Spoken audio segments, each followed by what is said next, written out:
Chaque soir, des milliers d'équipages de trains en Amérique du Nord s'endorment avec un moteur diesel grondant à quelques mètres de leur tête. Ils ont des hôtels à leur disposition. Personne ne les y oblige. Et pourtant, ils choisissent la cabine. De l'extérieur, cela semble absurde. Paresse, avarice, bureaucratie insensée. Mais il y a une logique derrière cela. Loi fédérale, physique des moteurs, mathématiques impitoyables. Pourquoi diable ne coupe-t-il pas le moteur pour se reposer en silence? L'horloge fédérale qui contrôle tout. Il y a un chiffre qui régit la vie de chaque équipage ferroviaire aux États-Unis. 12 heures. Titre 49. C, F, R, partie 228.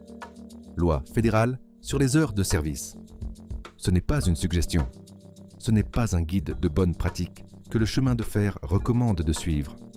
C'est une limite stricte, tracée minute par des systèmes automatiques. Quand l'horloge atteint 0, le train s'arrête. Peu importe si vous êtes à 20 miles de la destination ou au milieu du Wyoming sans une lumière à l'horizon. C'est fini. Et ensuite viennent 10 heures de repos obligatoires. Non négociables, non réductibles.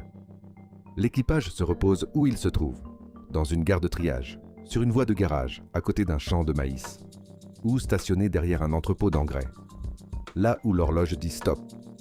C'est pourquoi ils sont dans la cabine. Ce n'est pas par confort, ce n'est pas pour économiser sur le chemin de fer. C'est la loi fédérale dictant exactement où ils doivent être. Mais si nous comprenons déjà pourquoi ils sont là, il reste une question évidente.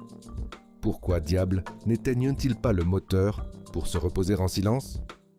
Ce qui arrive à un moteur de 4000 chevaux quand il refroidit. Mais couper le moteur n'est pas une option. Et quiconque travaille avec un EMD 710 ou un GE Evolution sait exactement pourquoi. Ces moteurs principaux ne sont pas comme le moteur de votre voiture. Ils sont conçus pour une traction continue. Pour démarrer une fois, fonctionner pendant des semaines, puis revenir à l'atelier. Le cycle marche-arrêt que votre berline fait 20 fois par jour détruit ces monstres. Pendant que le moteur tourne, l'huile chaude recouvre chaque surface critique. Piston, chemise de cylindre, roulement du turbocompresseur. Tout baigné dans un film protecteur qui se renouvelle constamment. Vous éteignez le moteur et cette huile commence à se refroidir. Elle s'épaissit. Elle se déverse vers le carter. Et voici le vrai problème, le turbocompresseur. Son axe tourne à des dizaines de milliers de révolutions par minute. Lors d'un démarrage à froid, il a besoin d'une lubrification instantanée. Mais l'huile épaisse met du temps à arriver. Les premières secondes sont du métal contre du métal. Les registres de maintenance des classes 1 racontent l'histoire. Rayures sur les parois du cylindre. Blow-by prématuré. Révisions anticipées de mois ou d'années. Chaque démarrage à froid est un petit dommage qui s'accumule. Le système qui garde tout sous contrôle et qui ne pardonne pas les pauses. Mais le moteur n'est pas la seule chose qui doit rester en marche. Il y a un autre système qui dépend du ralenti. Et celui-là ne pardonne vraiment pas les erreurs. L'air comprimé. Les freins d'un train de marchandises ne fonctionnent pas avec du liquide hydraulique, comme ceux d'une voiture. Ils fonctionnent avec de l'air sous pression. 90 PSI circulent sur des kilomètres de tuyaux, gardant les freins de chaque wagon prêts à réagir. Le compresseur qui génère cette pression est connecté au moteur principal. Pas de moteur, pas de compresseur. Et sans compresseur, les réservoirs commencent à perdre de la pression. Lentement, mais sûrement. Fuite normale du système. Joint qui ne scelle pas parfaitement. Valve qui respire. En quelques heures, la pression tombe en dessous du seuil opérationnel. Recharger à partir d'un état froid prend des minutes. En hiver, encore plus. Et pendant ces minutes, le train est immobilisé. Il ne peut pas bouger. Il ne peut pas freiner en toute sécurité. C'est un poids de 15 000 tonnes occupant la voie. Et c'est là le véritable problème. Les lignes principales d'Amérique du Nord fonctionnent presque à pleine capacité. Perdre ton créneau parce que ton train n'était pas prêt signifie que le train derrière toi est également retardé. Et celui qui suit après. Un effet domino qui peut coûter plus en retards accumulés que tout le diesel d'une semaine. Alors la question évidente est, si le problème est si clair, pourquoi personne n'a-t-il conçu ces locomotives pour s'éteindre? Pourquoi une locomotive de fret n'a jamais été conçue pour le confort? C'est là que ça devient intéressant. Parce que quelqu'un pourrait dire, eh bien, pourquoi ne pas équiper ces locomotives avec des batteries plus grandes et des générateurs auxiliaires décents? La réponse réside dans une comparaison qui explique tout. Une P42. Genesis d'Amtrak, qui tracte des voitures passagers avec air conditionné, chauffage et prise à chaque siège, dispose d'un système HEP dédié capable de générer 800 kW. C'est assez pour alimenter un petit immeuble d'appartement. Cela a du sens. Son travail consiste à transporter des gens dans le confort. Maintenant, regardez une GE Evolution ou une EMDS D70 ABC. Des locomotives exclusivement de fret. Leurs batteries sont dimensionnées pour une seule chose, démarrer le moteur principal. Minutes d'autonomie, pas des heures. Le générateur auxiliaire couvre à peine les lumières de la cabine, les radios et un peu de climatisation de base. Si vous essayez de faire fonctionner la climatisation toute la nuit avec ces batteries, le matin vous auriez 15 000 tonnes de marchandises et une locomotive morte. Pourquoi? Chaque livre investi dans des batteries plus grandes est une livre de moins de carburant ou de capacité de traction. Et quand votre seule mission est de déplacer des montagnes de marchandises d'une côte à l'autre sans défaillance, le confort de l'équipage n'entre tout simplement pas en ligne de compte. Si ce genre de logique cachée vous intéresse, aimez et abonnez-vous, car il se trouve que l'industrie a bel et bien essayé de changer les règles, et ce qui s'est passé est plus compliqué qu'il n'y paraît. Les tentatives de changer les règles du jeu. Les chemins de fer ont essayé.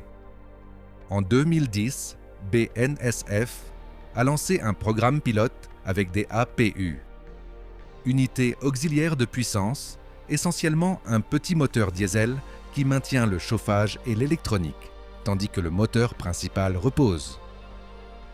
Les chiffres sur le papier étaient impressionnants. 0,38 gallons par heure contre les 3,5 du grand moteur.